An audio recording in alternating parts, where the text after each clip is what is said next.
Hey everyone, I'm Taylor Brantley. Welcome to today's episode of The Crafty Quilter. This is part 2 of my Created Quilt series, where I teach you how to make a quilt all the way from fabric selection to binding, and it will be a quilt all your own, unlike anybody else's. Last week we talked about color theory and fabric selection, and if you missed out on that one, I will leave a link to that video in the description below so you can get caught up and get your fabrics for this episode.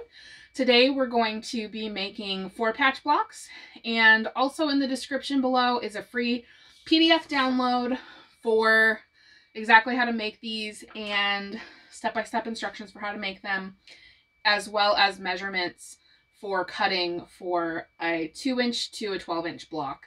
And of course you can size this up as well.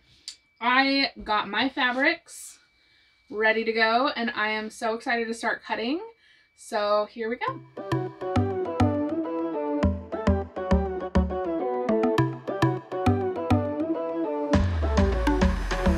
Before we start cutting, I want to go over some other supplies that you will need to work on this quilt and to make the 4-patch block. First of all, I will leave a link in the description to an Amazon list that I have created that includes all of the basic quilting tools that I personally use. This is not sponsored and I am not affiliated with Amazon. I do not necessarily think that you should get all your supplies from Amazon. It's just a really good way for me to provide a list for you. And sometimes they're cheaper other places. So definitely encourage you to shop around. First off, you're going to need a sewing machine, and it needs to be recently cleaned and oiled. If you don't know when you last did this, it hasn't been soon enough. So go ahead and get your sewing machine cleaned and oiled according to the manufacturer's recommendations, which are in the manual. You will also want to make sure you have a new needle. I recommend a universal or quilting needle size 80 or 90. And again, make sure it's fresh, because if you don't know when you last changed it, it hasn't been soon enough and there could be little burrs or issues with it that could cause issues with your quilting. Most domestic machines, and I say most because I can't speak for all machines, but most domestic machines that you would have at your home are going to take universal needles that you would be able to get at any craft store. You can also ask at your local quilt shop, but I prefer personally Schmetz, and I get universal chrome needles because they are a little bit stronger and they last a little bit longer, so I don't have to change them quite as frequently. But again, you're probably not changing your needle frequently enough. And just know that needle type does matter, because the shape of the eye and the little groove that the thread goes into, as well as the point, do make a difference for what you're sewing. So stick with all-purpose or quilting needles for this quilting project. And of course, you're going to want to make sure that your machine is threaded. I use all-purpose thread, or there's also machine quilting thread, and I just use white for almost everything.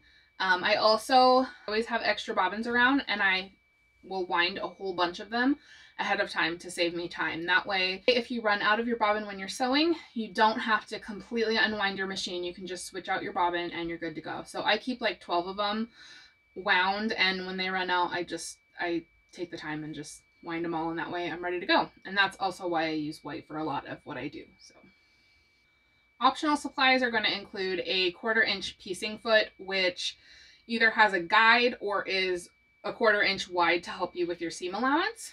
Or you can use washi tape or painter's tape to create a little guide, tape down a little guide on your machine, and that will help you keep your seam allowance. Or you can just use the guides that are on there. But I will show you my piecing foot, and I will show you using washi tape when we get to the sewing part. You will also, of course, need scissors or thread snips, although we're going to primarily cut our fabric with a rotary cutter.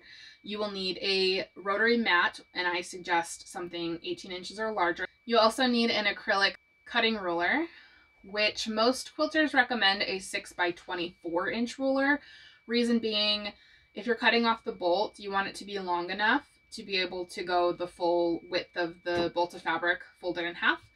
And 6 inches is a good width for a lot of cutting that you're going to be doing.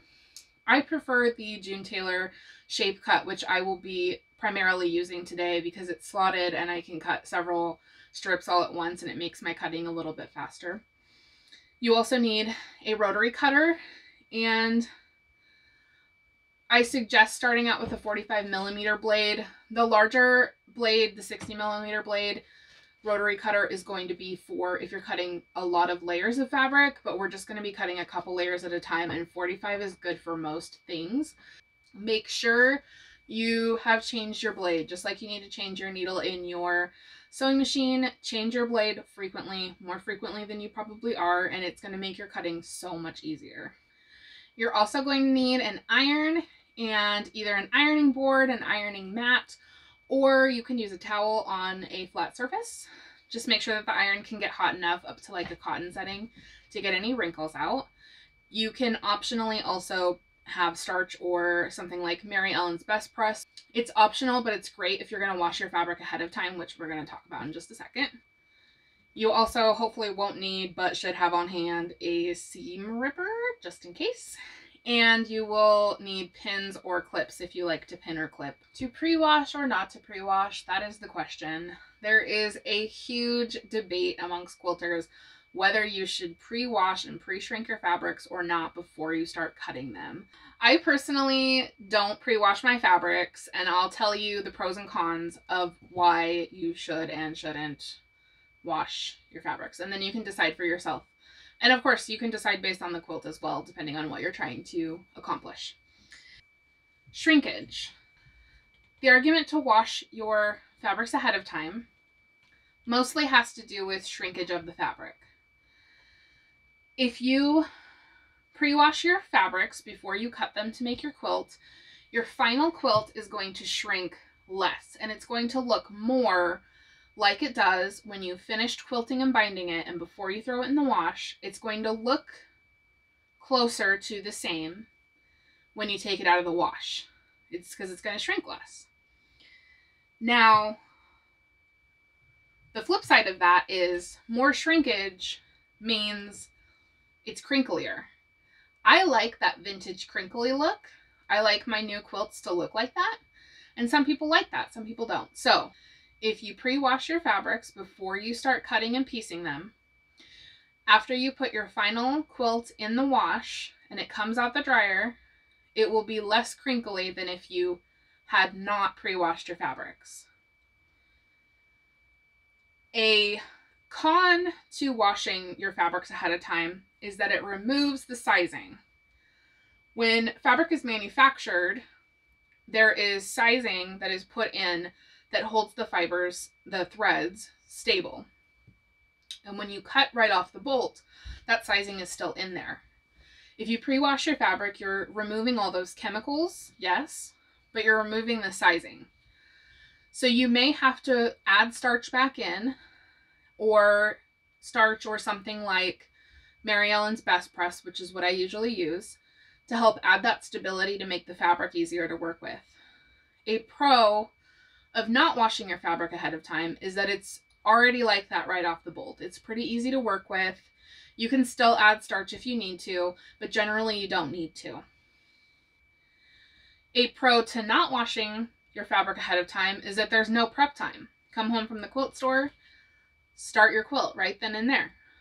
If you want to wash your fabrics ahead of time, of course, you have to wash them, but you also have to dry them. And then the big one, you have to iron them, which is kind of a pain. So ironing off the bolt is a lot easier and less wrinkles are going to be involved than if you throw it in the wash and the dryer. Then you're going to have to iron that flat. And again, you may need to add the sizing back in. A big, huge pro of washing your fabrics ahead of time is that it reduces the chance of bleeding in your quilts. You can separate your darks and like your red fabric from all your light fabrics, wash them separately, and that way you don't run the risk of bleeding happening between those dark fabrics and your light fabrics. Now, with that being said, I, again, don't pre-wash my fabrics, and I have really had very little issue with this because I use color catchers like crazy.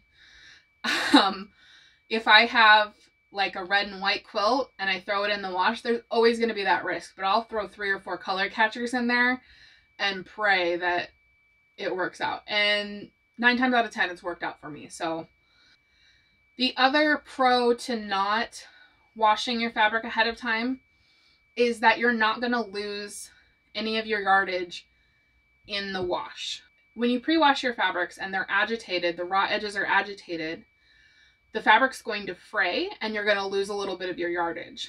Now, it's not a ton, but it may be a few inches, or an inch or so on either side that you have to square up.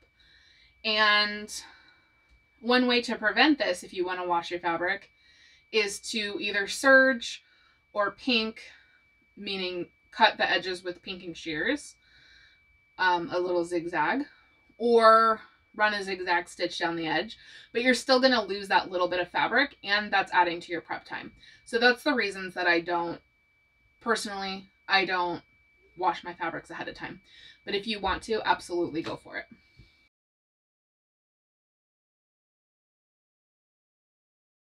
All right, guys, we've got our fabrics here. I'm going to go ahead and pick 2 of them out. And I think I'll go with this one. It's my background, and I'll pick one of these guys. I don't know. Let's go with this polka dot. We're going to make a 4-patch out of the 2 of these. There are a few different layouts for a 4-patch. You can use 2, 3, or 4 different colored fabrics. I'm just going to make a 2-toned one, a checkerboard one. And I'll show you how I cut fabric. I'm going to first show you with, I do not have a 6x24 inch ruler. I have this 3x18, which is going to work just fine for me. If your ruler isn't long enough to cut the full width of fabric, you are going to fold it in half. So it's already in half here, the way it comes off the bolt with the selvages together. And I'm just going to fold it in half one more time. Now it's super important that you get your selvages, these edges that we're not going to use, this tight part here, that's the selvage. We want to get that exactly parallel to our fold line here.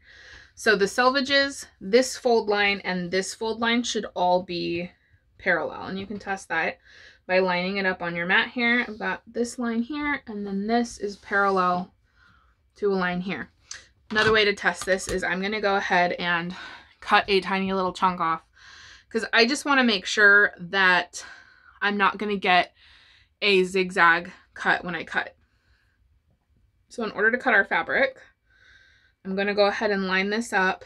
And what we're lining up here, well, first of all, I want to make sure that my fold on the bottom edge is running along or parallel to one of these lines on my ruler. I then am double checking down here as well. And then I'm also double checking that the side of the ruler is running parallel to one of the lines on the mat. And you don't have to do that. It doesn't have to be along a line on the mat, but that is another way to add some extra security.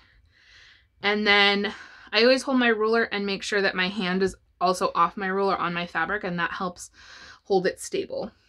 So I'm going to go ahead and give that a cut. And then I can take this off and open it up and see if there's any zigzaggy edges on this cut line. Let me show you just as an example what would have happened had I not cut it perfectly square, so you can see what I'm saying. So this is pretty dramatic, and I would never do that in real life, but you can see that my cut edge is not straight, and it's not straight there either. So we've got this big zigzag going on. That's not what we want. So we want to make sure that we're going to square off our edge. It's lined up here, and it's parallel to one of these lines here. Maybe not necessarily on the line, but parallel. Now I've got a nice clean cut. And then if you're using your lines on your mat, that's fine. This is another quilting debate. Some people say yes to the mat and some people say no. I say be consistent. Our 4-patch block in this video is going to be finished at 6 inches. That means we need to cut 3.5-inch strip and cut that into subunits. So one thing I could do is I could go ahead and line this up 3.5 inches away. 1, 2, 3.5. And cut. I'll go ahead and do that. Now I have a 3.5 inch piece. The other way you could do it is you could go ahead and clean it up and then flip it around. And if your ruler, just make sure your edges are all aligned still. If your ruler was wide enough, like say I was going to do a 2.5 inch piece, because my ruler is only 3 inches, but just to show you, if I was going to do a 2.5 inch piece, then I could line up that cut edge here with the 2.5 inch marking on my ruler and then go ahead and cut. And that will give me a 2.5 inch strip. Now I'm going to go ahead and show you with the other fabric how I cut with the shape cut ruler, which is my favorite ruler. Again, so this is what it looks like. This is what it looks like. It is slotted every 1/2 inch and it goes up to 12 inches. It's only 12 inches in depth as well. So again, we have to make sure our fabric's folded. And let me make sure that it is folded parallel. Looks good. So what I'm going to do is I'm going to go ahead and line up this bottom fold here. I'm lining up with this bottom line. And just a note, I use the shape cut upside down, so this is the way it technically goes. But I like to cut from this side, from the right to the left, because I like to hold the ruler down on the fabric that I haven't cut. That's why I flip it around. So if that's confusing for you, I apologize, but I'm going to be cutting from 0 to 12 this way. Again, we're going to cut 3.5 inches. I've got my fold lined up here. This side's also parallel, as is the selvage. And I'm going to go ahead and clean it up on the 0. And then I'm going to, I don't have to even move my ruler. I got it cleaned up at 0. I'm going to go ahead and cut the 3.5. Now the nice thing about this is if I needed more strips, I could keep going, but that's all we need for this. I'm going to set that aside. Don't need this. Now, to make 1 4-patch block, I only need 2 squares of each color. And this is still folded in half. So I'm going to go ahead and cut this up into 3.5 inch pieces. Again, I don't want this selvage part in here. This is woven more tightly and you don't want it part of your quilt. So I'm going to go ahead and line up my cut edge with one of these horizontal lines, and then I'm going to clean it up at 0 and then cut at 3.5. And again, if I needed more, I could keep going. I'll go ahead and do 7, because that's 3.5 and 3.5 is 7, and then 10.5. And this one needs just hit with the iron, but there are 2 of each because that fabric strip was folded in half. And then if I want to finish off my fabric strip, I can just line up my shape cut with this bottom edge and also with this. One thing I like about this ruler is because it's slotted, the width of the fabric, the thickness of the fabric allows this section here to kind of fall, and so you can sort of butt it up against and you know when you're right up against the fabric. So that's super nice.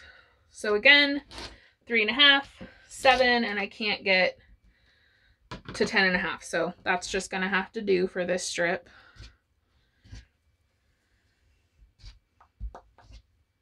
Set that aside. I'm gonna go ahead and get this one cut. Same thing.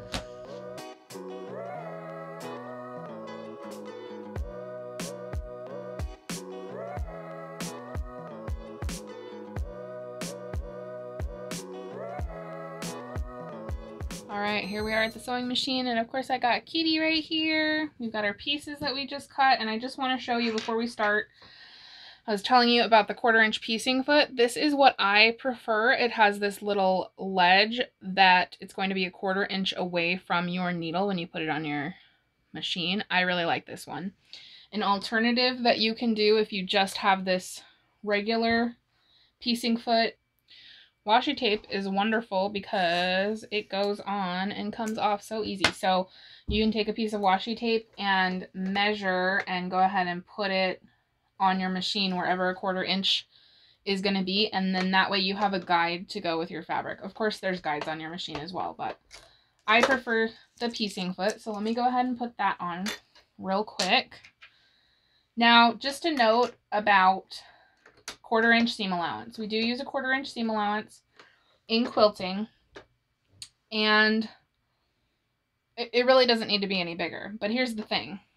With a 1/4 inch seam allowance, a little bit of that, when you sew it, you have your stitching line, let's say. Let me just, as an example with pins, and this is a little bit bigger than 1/4 inch, but just bear with me here. Say you have your stitching line, and then you go to press your fabric open. This is extra dramatic because it's pins, but you've got this little curve that's taking up some of the fabric. So we're actually going to use a scant 1/4 inch seam allowance. Now, what you'll want to do is you'll want to test on your machine by sewing a couple of these together with what you think is a 1/4 inch, pressing them with the directions that I'm about to give you, and then remeasuring to see if it's the right width. And if it's not, then maybe you need to reduce or increase your seam allowance. As long as your cutting's right, then you can adjust your seam allowance from there.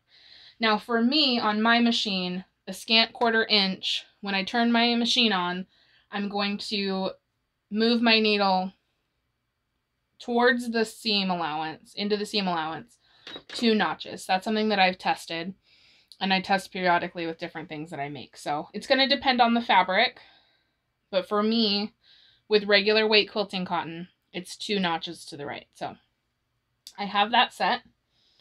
Now what we're going to do is let's lay out our first block. So we're going to use 2 of each, and I'm going to set the rest aside. And I'm going to make a checkerboard pattern. So I'm going to lay one of those, one of these, and that. So this is the block that we want to make. Can you see that? Yes. This is the block we want to make.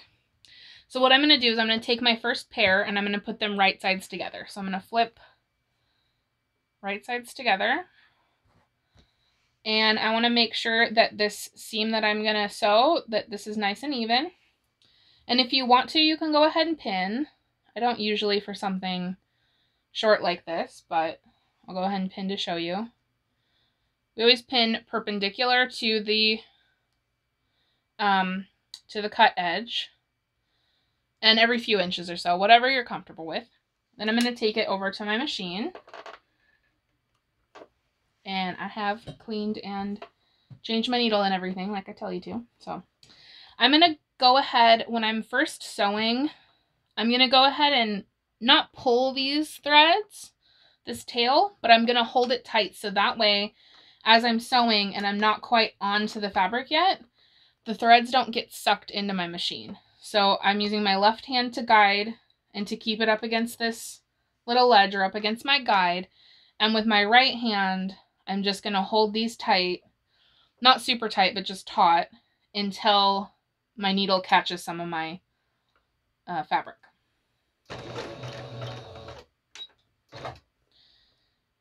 Now, I let go because my needle had caught into my fabric, and I've gotten up to a pin, so I can go ahead and take that out. And then I'm just going to guide my fabric through. Pause when you get to a pin. You don't want to run over a pin. And keep going. Once you're past the edge of the fabric, you can go ahead and raise your needle and your presser foot and trim your block off. I'm going to go ahead and trim that first tail. I always trim as I go. Some people don't. I like to. And then that way it's just clean. And then we're going to return our block to our configuration. Then we'll do the next one. So again, right sides together. I'll go ahead and pin one more time for you guys.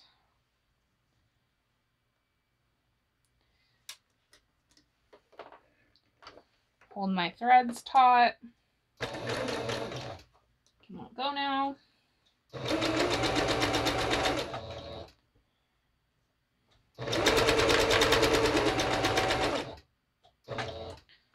All right.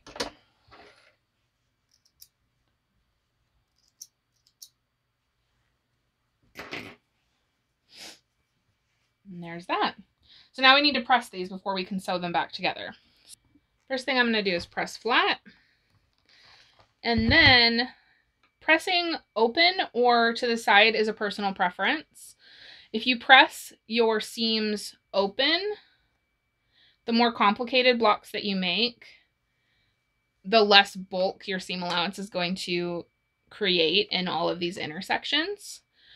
If you press to the side, you'll be able to nest your seams, and I'll show you how to do that. So I like to press to the side, and whenever you can, you want to go ahead and press towards the dark. So I am going to press my seams, and I'm not dragging, I'm just pressing it. I did not push down as I was doing that. I just kind of nudged it over. We don't want to do these big swishy movements because that will get our fabric out of shape. So that is our bottom one. Now we want to, same with this one, press it flat, and then we're going to press towards the dark.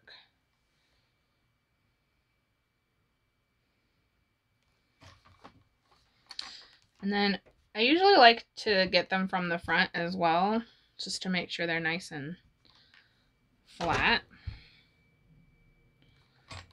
All right, so now we can return these to our configuration.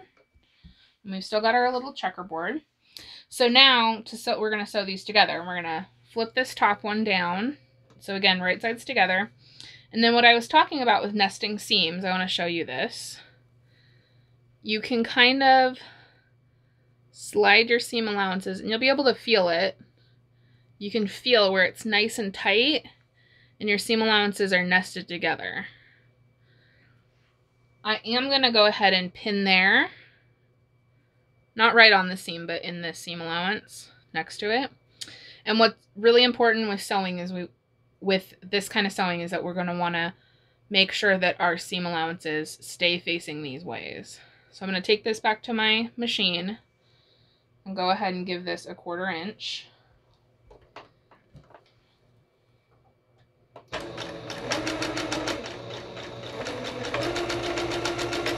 As I get close to that pin and close to my presser foot, I just like to make sure that my seam allowances are laying the way that I want them. And then if you need to, you can get like a little stiletto or something pointy to poke in there if you need to hold it down, but I'm doing pretty good so far.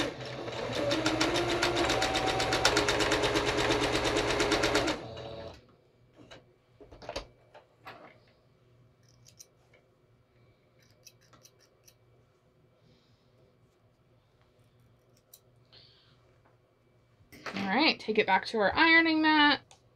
We are going to want to iron it flat one more time. And then open, and I can go ahead and just flip this open like this and press it with my fingers because it's very warm. So don't burn yourself, but, and then give it a press. And that is a perfect little 4-patch. Now that is a great technique for sewing 4-patch blocks when you want to make them different from each other or when you only need to make a couple. What if you want to make a whole bunch of the same 4-patch? Let me show you how to do this strip piecing way, and we'll be able to make a bunch of them really fast. So first what we're going to do, I'm going to cut another strip of our background fabric. We're still going to be making a 6-inch finished block, so I'm going to go ahead and cut a 3.5 inch wide strip.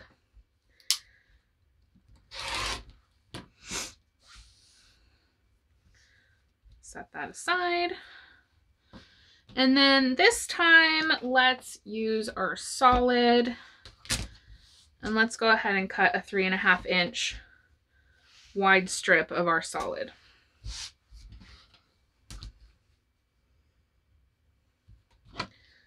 Clean this edge up, lined up down here. Go ahead and cut at 3.5.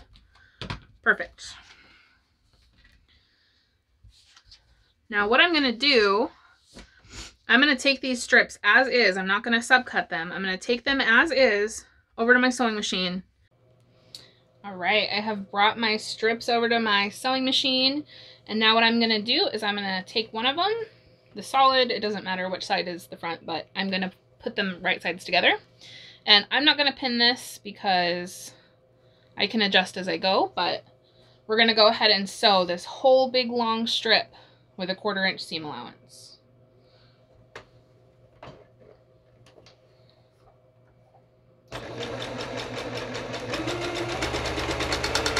And what I'll do is I will align my edges, and then I'll hold it and sew until I get to where I need to readjust, and then I'll pause and adjust.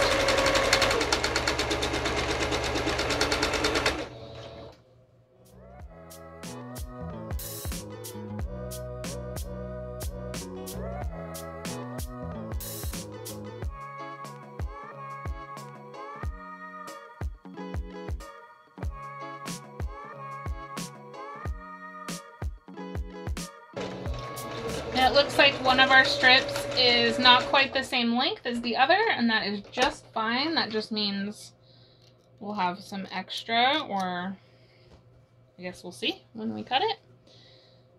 So now I'm going to go ahead and press this whole thing flat off camera, and I'm going to press this whole long strip open with the seam allowance to the blue side, and then I will meet you back at the cutting table to cut this up into pieces. Back at the cutting table, we've got our big long strip unit that I have pieced together, and I pressed everything towards the dark. I'm going to go ahead and cut this into subunits. Now I still need to clean off this edge. What I am more concerned about than these cut edges is this sewn line down the center here, because I really want that to be straight. I would like them all to be straight, but if I have to choose, I'm going to kind of shoot for that middle line. So I'm going to go ahead and trim this off at 0, and then we're still making 6-inch blocks, so we're going to still do 3.5, 7, and 10.5. Go ahead and toss that little piece there, set these guys aside, and continue on. Again, lining up this cut edge with 0 and my line here. Now, if somehow, let me just give you an example. If for some reason you're not able to line this line up and this at the same time, you can go ahead and square this guy off again. Again, we're shooting for that. Cut the seam line there to be even.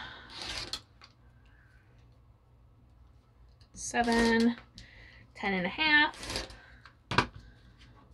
And I'm gonna go ahead and do that with the whole strip.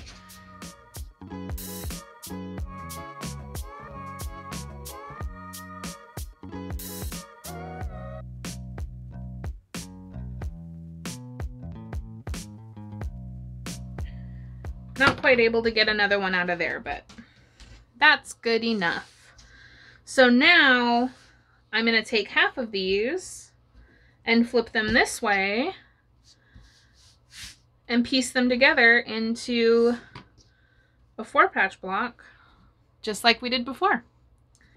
From that strip unit, I was able to make in total 11 of these pieces that I cut out. So we're gonna have one leftover one that maybe we can pair with something else later down the line, or we'll use it in our backing or something.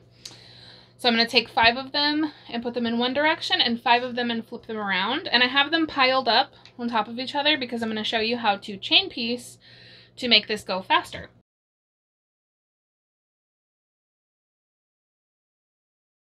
So I'm going to go ahead and take my first 2. Again, I'm going to nest my seams. Go ahead and pin that to make sure that my little corner stays nice and sharp. Take it to my machine. Get my scant 1/4 inch. Here we go.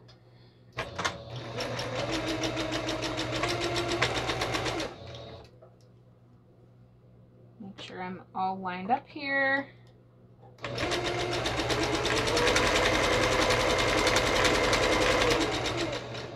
Now chain piecing. I am just off the edge of my first set here. I'm not going to take it off my machine. I'm going to go ahead and grab my next set and get it ready. Get those seams butted up to each other and nested and pin it. And then I'm going to just go ahead and feed my next block into my machine. You may have to raise your presser foot just a little bit to get that to go in there, but sometimes this little curve, it can go under just enough that your feed dogs can grab it.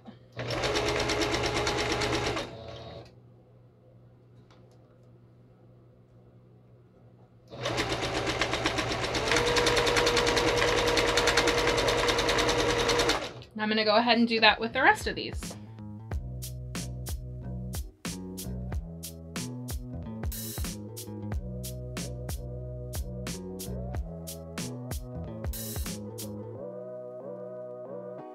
Okay, that's the last one. I can go ahead and cut that off my machine, and then all I have to do is clip the thread in between each one. And we've got 5 perfect little 4 patches. Look at that intersection because we nested the seams. And just like that, I was able to make a handful of these and a handful of these super fast. And I even got this cute little random block from it. And this just shows you that you can make this block with a whole bunch of different configurations. You don't just have to stick to this checkerboard configuration. In theory, all of these could be 4 different patterns, or they could be fussy cut to specific little pictures, which we will talk about in a couple of weeks. This block is a really great basic block, and of course it can be used together to make some fun designs. We could do some fun stuff with it. This again is going to finish to be a 6-inch square block, but the cutting directions are in the free PDF download for anything from 2 inches to 12 inches. The reason that we did 6 inches today is because in this quilt along in general, we're going to be shooting for 12-inch blocks. So this is a 1/4 of a block. And if you stick around for next week, we're going to learn how to make half square triangles. And I'll show you how to combine these guys with some of those to make all kinds of fun blocks that you can design for yourself. So make sure you go ahead and subscribe to the channel and hit the notification bell so that you will get a notification next time I upload, and you can learn how to make half square triangle blocks. I'm going to show you how to make them 2 at a time, and then we'll go over making them 8 at a time, which sounds super scary, but it's not, I promise. One last thing that I want to show you is that in the free PDF download for this week, at the very end of the 3rd page, I have broken down for you how many 4 patches can I make from a certain width of fabric strip. So if you cut strips like we did today, how many are you going to get? Or if you're using fat quarters. So go ahead and reference that. If you need to make a certain number, you will know how much fabric to get. Thank you guys so much for watching. Go ahead and give me a like if you learned something, and I will see you next week. Bye!